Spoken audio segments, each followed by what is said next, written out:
parlons aujourd'hui de la timeline du Sony Spider-Man Universe. En effet, vous le savez, la saga est sur le point de s'arrêter, en tout cas être mis en pause pour un long moment, Sony préférant se concentrer sur d'autres projets. Et avec la sortie de Kraven, je me suis dit que ça pouvait être cool de faire un point sur la timeline de cet univers, donc cette franchise, le Sony Spider-Man Universe, qui s'appelle littéralement TR688, si ça vous intéresse. Une timeline du coup qui va inclure tous les films et trucs canon bonus, que ce soit des petites vidéos promotionnelles ou choses comme ça. Évidemment il y aura du spoil, je préviens, donc voilà. J'espère en tout cas vous apprendre des choses et après la fin de la vidéo n'hésitez pas à commenter pour me dire si vous avez appris des choses, etc. Donc allons-y tout de suite. Et on commence avec un premier film dont on va spécifier quelques trucs, c'est Madame Web. Madame Web évidemment qui est maintenant bien connue, pas forcément positif pour les gens, qui fait donc partie de la franchise du Sony Spider-Man Universe. Cependant, je tiens à le préciser ici, elle ne fait pas partie de la Terre 688. En effet, on n'a pas eu de désignation d'ailleurs officielle pour la Terre de Madame Web, mais comme l'a confirmé la réalisatrice, elle se passe dans une autre Terre que celle de Venom, Morbius, Kraven, donc Terre 688. Donc certes, je l'inclus dans cette timeline, parce que ça fait partie de la franchise et que pour les gens, tout cet univers est lié, mais je tiens à préciser encore une fois, ça ne fait pas partie de la même Terre, quand même. Mais donc pour Madame Web, niveau timeline ça ne va pas être très compliqué, car en effet ça avait été vendu pendant la promotion du film, montré plein de fois évidemment sur des articles de journaux, tout ça. Le film prend place tout simplement en 2003. Si on prend la saga en général du Sony Spider-Man Universe, c'est donc le premier film à se dérouler en toute logique.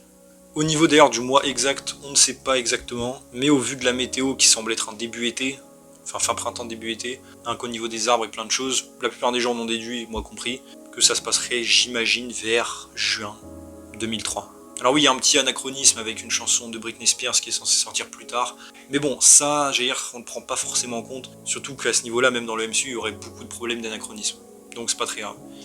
Mais donc de toute façon, Madame Web prend place en 2003, quoi qu'il arrive. Ensuite, on va passer du coup à Kraven, qui a une timeline assez marrante, vous allez voir, car en effet, le film, bon, vous savez, un long flashback qui se passe 16 ans auparavant, jusque-là rien de grave. Ensuite, le film se déroule dans le présent, et à la fin, il a un bond dans le temps. Mais comme vous allez voir, on va en reparler après, dans le film Morbius, on a une référence au rhino, mais aussi au caméléon. Caméléon qui est en activité. Sauf que vous le savez, le caméléon devient réellement, j'allais dire, tel qu'il est, à la fin du film Kraven, enfin, un petit peu avant, mais on se comprend, donc un an après les événements du film. Sachant que Morbius, on va en reparler après, mais se passe en 2019, et que Kraven, en tout cas la scène finale de Kraven se passe avant, et que le reste du film, on va dire la majorité du film se passe un an avant ça, ça nous fait forcément 2018. A priori, en tout cas, bien sûr, cette timeline n'est jamais exacte, elle est toujours approximative. Et au vu de la météo, on peut sans doute mettre le film vers mai, à voir évidemment si on aura plus tard d'autres confirmations de date, mais tout le monde s'accorde à dire que mai semble être un bon mois. Donc, a priori, Kraven se passerait vers mai 2018, dans la timeline. Et donc si on compte pas, j'allais dire Madame Web, qui techniquement n'est pas sur la Terre 688, ça en fait même le premier projet à se passer ici. Je veux dire sur cette Terre. On passe ensuite à Venom, Venom qui était techniquement le premier film en plus de la franchise à sortir. Et pour lui, au niveau timeline, c'est assez facile. En effet, le tout début du film se passe en octobre 2018. On peut le voir d'ailleurs dans des emails de Eddie Brock, donc j'allais dire c'est assez simple. Et après on a un saut dans le temps de 6 mois, ce qui fait que le film en gros se passe la majorité en avril 2019. Tout simplement. Et d'ailleurs, vous allez voir, mais ces dates restent cohérentes avec le reste qu'on a de la timeline. Donc ça c'est cool. On peut inclure aussi, c'est vrai, le comics prélude de Venom. Alors en soi c'est un comics un peu qui résume le film, un peu comme ceux que font le MCU en général, mais il rajoute quelques petites scènes bonus ou des petits dialogues, si ça vous intéresse évidemment, vous pouvez l'inclure. Ça allonge, j'allais dire, le film. Ensuite on passe du coup à Morbius, et oui le fameux, qui se passe pas très longtemps après dans la timeline. Bon déjà évidemment il se passe après Venom puisqu'on a une mention de Venom dans ce film, vous vous en souvenez. On sait aussi qu'il se passe après Kraven forcément, puisqu'on a des journaux, le Daily Bugle, qui mentionnent certains éléments du film. Kraven avec par exemple le rhino qui est mentionné, mais aussi le caméléon. Caméléon du coup qui a bien eu le temps de se faire sa réputation apparemment. Donc c'est assez intéressant et ça montre que la timeline se tient plutôt bien. Et par rapport à la date exacte du film, et ben ça on a plus ou moins la réponse plus précise grâce à des vidéos promotionnelles canon. Il y en a 4 pour être tout à fait exact. On peut voir donc des espèces de vidéos TikTok qui parlent de Morbius et des news comme il l'avait fait d'ailleurs avec No Way Home. Je rappelle qu'on en avait eu pas mal des vidéos comme ça, assez cool. Et du coup dans ces vidéos là on peut voir plus précisément des dates de journaux par rapport aux événements de Morbius. qui spécifie juin 2019. Ce qui signifie donc que le film se passe en 2019 et après Venom forcément, hein, mais ça me paraissait logique. Et Kraven du coup, maintenant je veux dire qu'on le sait. Mais qu'en est-il par rapport aux scènes post-crédit de Morbius? Car en effet, vous le savez, les scènes post-crédit comportent le vautour, après les événements de No Way Home, qui est envoyé dans cet univers, le Sony Spider-Man Universe, la Terre 688. Bon évidemment on va pas forcément revenir de pourquoi, comment, ça n'a aucun sens. D'ailleurs les producteurs eux-mêmes ne savent pas ce que Vautour vient faire ici. Il y a des rumeurs d'ailleurs qu'il sera ramené hors champ dans Spider-Man 4, dans la Terre du MCU, sans explication non plus, donc bref. Je pense que cette scène va être oubliée. Mais admettons, soit elles sont arrivées dans le film, il faut les prendre en compte, et où prennent telle place. En toute logique, vous serez tenté de me dire après No Way Home, pareil, en vrai ce serait logique. Mais d'un point de vue, j'allais dire, de la timeline de ces films, évidemment c'est décousu. On en reparlera après, mais Venom par exemple, lui a voyagé entre guillemets dans le temps. Donc on peut supposer que le vautour, en étant éjecté de la timeline du MCU, a été envoyé aussi dans le temps pour arriver quelques temps après les événements de Morbius. Quelques mois après en tout cas, j'ai l'impression, c'est ce qui semble s'être passé, vu que Morbius a l'air un petit peu à part et un petit peu différent. Bon ça c'est surtout dû au reshoot, mais bon. Donc personnellement je placerai les scènes post-crédit avec le vautour quelques mois après ceux de Morbius, mais donc directement à la suite du film. Après comme je dis, si vous préférez, vous pouvez les placer en 2024, hein, après tout, pourquoi pas. Mais voilà donc pour Morbius. Après ça, j'allais dire, avant de passer à la suite, je voulais faire un petit détour par rapport au film animé avec Across the Spider-Verse, qui lui prend place plutôt vers avril 2020, en tout cas dans la timeline de Miles. Je sais qu'en dehors du reste, hein, par rapport au multivers, par rapport à toute l'intrigue avec Miguel, évidemment ça prend place en dehors du temps aussi, puisqu'en vrai il voyage pas que dans le multivers mais aussi dans le temps. Donc je sais que c'est un peu compliqué à prendre en compte hein, d'un point de vue linéaire, mais on a un caméo, rappelez-vous, de Madame Chen, quand Spot se balade dans les dimensions. Donc même si c'est pas obligatoire forcément que ça se passe à ce moment-là, je placerai donc cette scène vers avril 2020, donc le caméo de Madame Chen.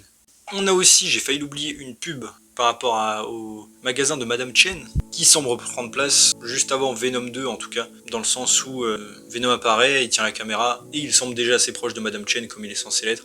Donc voilà, je placerai cette scène-là, enfin cette petite pub juste avant le film, personnellement. Ensuite, on va passer donc à Venom Let There Be Carnage. Pareil, alors lui, il a quelques petites contradictions au niveau de la timeline, mais c'est pas très grave, vous allez voir. Déjà, il se passe 1 an et demi, selon le réalisateur, après le premier film, ce qui nous donnerait vers octobre-novembre 2020. On a dans le film Shriek, qui a été à l'Institut Ravencroft pendant 25 ans. Quand on peut voir le flashback, ça se passe en 96. 96 plus 25, bon ça fait 2021, mais vous voyez ce que je veux dire, vu qu'on est en fin d'année 2020, ça paraît très logique qu'elle dise 25 ans. Donc jusque là tout se tient. On a aussi une date sur l'ordinateur de Eddie, qui dit octobre 2020. Donc encore une fois, tout se tient jusque là. Et enfin, j'allais dire, on a le fait qu'il y ait Halloween, et aussi le jour des morts, une fête hein, évidemment, en Amérique. Donc encore une fois, ça concorde avec la date d'octobre-novembre 2020. Ensuite, vous le savez, il y a les scènes post-crédit de ces films, où on peut voir Eddie, pour aucune raison, encore une fois réelle, hein, je parle de cohérence, transporté dans le MCU. MCU où il se fait donc téléporter en novembre 2024. Donc vous le voyez, Eddie a voyagé dans le temps, évidemment pas que de dimensions.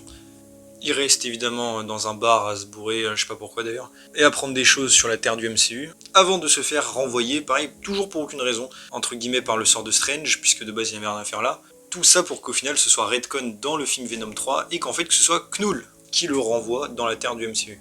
Bref, ça n'a aucun sens, mais admettons. Donc par rapport aux scènes post-crédit, certes, Venom se fait téléporter, j'allais dire en 2024 pour le MCU, mais au niveau de sa timeline, tout cela se passe directement après Venom 2. Donc toujours vers octobre-novembre 2020. Et maintenant, comme vous le savez, on passe à Venom 3, The Last Dance, et au niveau de la timeline aussi, ça va être plutôt simple, puisque Venom est ramené littéralement juste là où il était laissé, donc à peine quelques jours après la fin de Venom 2. On peut le voir dans le film, hein, Patrick Mulligan est encore aux informations, il vient de se faire tirer dessus, et Venom est le premier suspect, enfin Eddie Brock. Donc forcément, ce film se passe vraiment juste après, donc pareil, a priori novembre 2020, et on peut voir encore même des traces du jour des morts aux États-Unis, ce qui coïncide avec la date. Alors, après, comme vous le savez, au début, je vous ai parlé d'une possible incohérence au niveau des dates, c'est qu'à un moment, le symbiote, Venom, dit que toute l'année passée avec lui, ils ont vécu plein d'aventures, tout ça. Si on prenait vraiment, j'allais dire, mot pour mot ce qu'il dit, rappelez-vous, Venom 1 se passait en avril 2019. Ça ferait donc une date de avril 2020, ce qui, j'allais dire, met un peu tout en l'air par rapport aux autres indices qu'on a eu de timeline. Évidemment, je pense qu'il ne faut pas prendre ça mot pour mot, et que le 1 an et demi, comme l'avait dit Andy Serkis, est plus de mise, et en vrai, bon, quand Venom dit 1 an, voilà, on peut penser que c'est 1 an et des poussières. Donc voilà pour la petite incohérence. J'allais dire, ça c'est des petits problèmes qu'il y a aussi dans le MCU. Et toutes les autres dates principales, j'allais dire, coïncident bien, donc on va les garder évidemment. Et donc voilà, j'en ai terminé avec la timeline du Sony Spider-Man Universe, Terre 688 si vous préférez, bon même si j'inclus Madame Web qui n'en fait pas partie. Mais voilà, comme vous le voyez, au final la timeline se tient plutôt bien, malgré tout, hein, malgré tout ce qu'on peut reprocher à cet univers.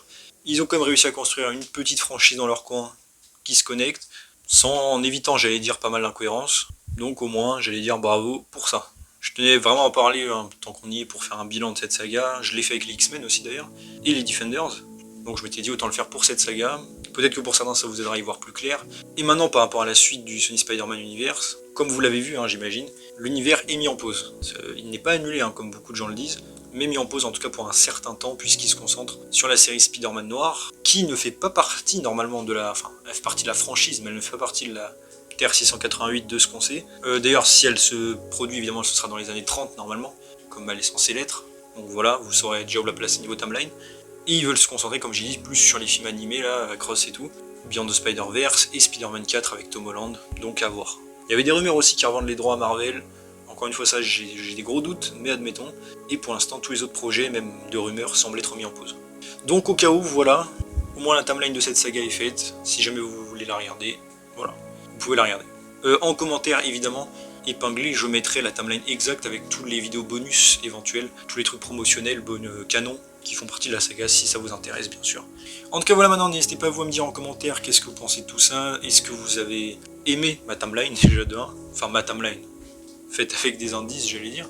Est-ce que vous aimez cette saga aussi? Bon, on en a déjà parlé sur la chaîne, mais je redemande. Est-ce que vous êtes content de l'arrêt, entre guillemets, pause de cette saga, ou est-ce que vous voudriez qu'elle continue? Dites-moi tout ça en commentaire, je suis assez curieux d'avoir votre avis, et j'espère vous avoir appris des choses. En tout cas voilà, j'espère que la vidéo vous a plu. Si c'est le cas, n'hésitez pas à vous abonner, liker, commenter, partager, activer la cloche, à me suivre sur mon Discord, mon Discord en description. Et on se retrouve bientôt pour une nouvelle vidéo. Salut tout le monde.